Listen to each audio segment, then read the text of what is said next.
भगवान शिव की करुणा और सच्ची भक्ति की कथा। हिमालय की ऊंची ऊंची पर्वत श्रृंखलाओं के बीच एक छोटा सा गांव बसा हुआ था। उस गांव में माधव नाम का एक गरीब युवक रहता था। उसके पास धन दौलत नहीं थी, लेकिन उसका मन भगवान शिव की भक्ति में सदैव लगा रहता था। वह हर सुबह सूर्योदय से पहले उठता, नदी में स्नान करता और जंगल से बेलपत्र तथा कुछ जंगली फूल लाकर शिवलिंग पर अर्पित करता।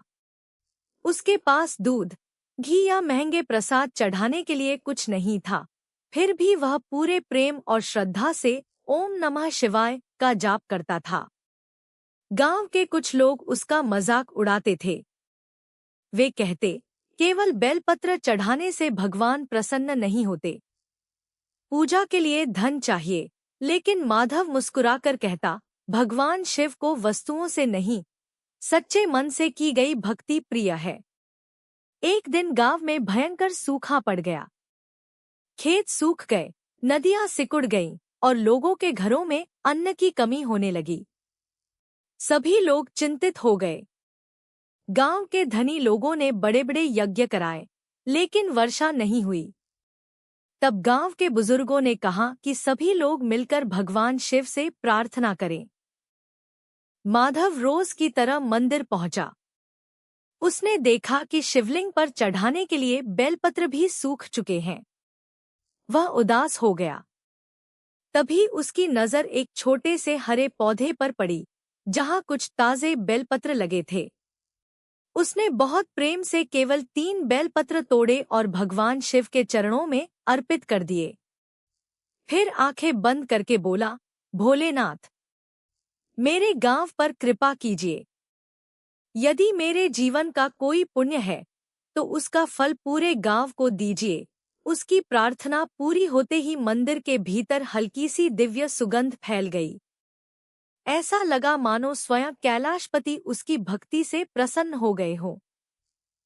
उसी रात पूरे आकाश में काले बादल छा गए और तेज वर्षा होने लगी। सूखी धरती फिर से हरी भरी हो गई। खेतों में नई फसल उगाई और गांव में खुशियां लौट आईं। अब गांव वालों को अपनी भूल का एहसास हुआ। उन्होंने माधव से क्षमा मांगी और समझ गए कि भगवान शिव को बाहरी दिखावा नहीं, बल्कि सच्चा प्रेम और निष्काम भक्ति प्रिय है। कुछ समय बाद महाशिवरात्रि का पावन पर्व आया। दूर दूर से श्रद्धालु मंदिर में पूजा करने पहुंचे। सभी लोग दूध, दही, घी, शहद और अनेक प्रकार के प्रसाद लेकर आए।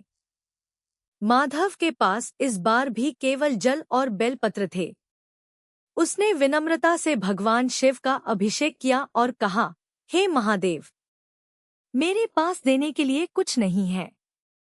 मेरा मन, मेरी श्रद्धा और मेरा विश्वास ही आपकी भेंट है। उसी समय मंदिर में बैठे एक वृद्ध साधु ने मुस्कुराकर कहा, वत्स, भगवान शिव को सबसे प्रिय वही है जो प्रेम से अर्पित किया जाए। पूजा समाप्त होने के बाद वह साधु अचानक कहीं दिखाई नहीं दिए। लोगों ने बहुत खोजा, पर उनका कोई पता नहीं चला। तभी मंदिर के पुजारी ने कहा, संभव है कि वे स्वयं भगवान शिव थे, जिन्होंने भक्त की परीक्षा लेने के लिए साधु का रूप धारण किया था। उस दिन के बाद माधव की भक्ति की चर्चा दूर दूर तक होने लगी। लोग उसके पास धन मांगने नहीं, बल्कि सच्ची भक्ति का मार्ग सीखने आने लगे।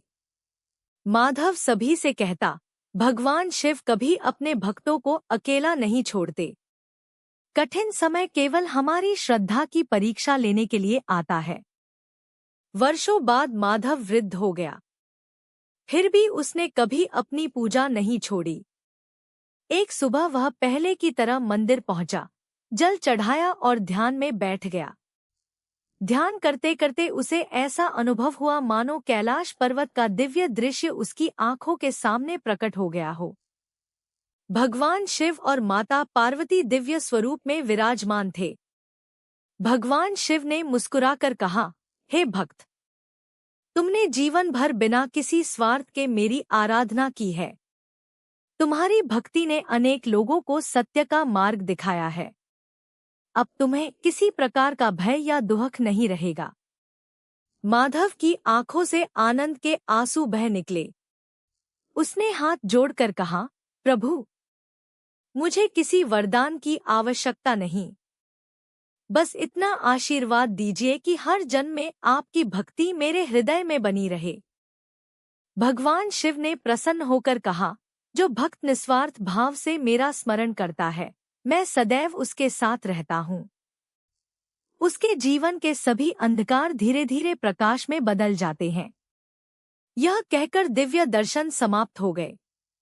जब मंदिर के लोग वहां पहुंचे तो उन्होंने देखा कि माधव शांत भाव से ध्यान में लीन था और उसके चेहरे पर अद्भुत तेज था। सभी ने भगवान शिव का स्मरण किया और समझ गए कि सच्ची भक्ति का फल अवश्य मिलता है। कथा से शिक्षा। भगवान शिव को धन, आडंबर या दिखावे की आवश्यकता नहीं होती। वे केवल निष्काम प्रेम, सच्ची श्रद्धा, दया, सत्य और विश्वास से प्रसन्न होते हैं। जो व्यक्ति कठिन परिस्थितियों में भी ओम नमः शिवाय का स्मरण करता है और अच्छे कर्मों का मार्ग नहीं छोड़ता, भगवान शिव उसकी रक्षा करते हैं और उचित समय पर उसके जीवन में सुख, शांति और सफलता का मार्ग खोलते हैं।